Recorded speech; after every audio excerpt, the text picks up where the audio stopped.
Depression ఉన్నవాళ్ళు years together నుంచి dizziness అంటే ఓకే.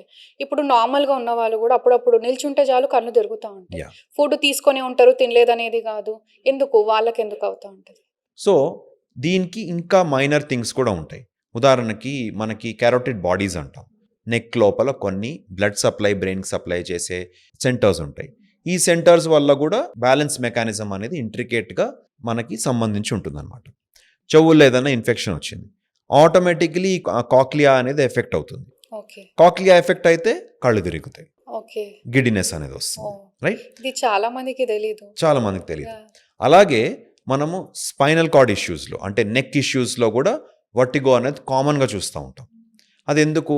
బేసికలీ అక్కడ స్పైనల్ కార్డ్‌లో మీకు నెక్ మజిల్స్ వీక్ అవుతున్నాయి. హ్మ్. నెక్ మజిల్స్ వీక్ అయినప్పుడు మనకి లోపల స్పైనల్ డిస్క్ అనేది మెల్లగా అడ్జస్ట్ అవుతుంది. ఓకే. కానీ ఇనీషియల్‌గానే ఈ మైనర్ అడ్జస్ట్‌మెంట్స్ తోటి ఈ సిగ్నల్ అనేది బ్రెయిన్‌కి ఎళ్ళేది మైక్రో అడ్జస్ట్‌మెంట్స్ అవుతాయి. ఓకే. మైక్రో అడ్జస్ట్‌మెంట్స్ అయినప్పుడు కూడా కొన్ని రోజులు సడెన్‌గా neck problems, spondylitis problems start అయినప్పుడు ఆటోమేటిక్‌గా తల తిరగతం అనేది, గిడ్డినెస్ అనేది స్టార్ట్ అవుతుంది. ఇది కూడా చాలా మంది గుర్తుపట్టరు. అవును. ఎందుకవుతుందో అర్థం ఎందుకు కాదు అవుతుందో ఫస్ట్. అర్థం కాదు. సో, ఇలాంటి సింపుల్ నెక్ ప్రాబ్లమ్ తోటి కూడా గిడ్డినెస్ అనేది రావచ్చు.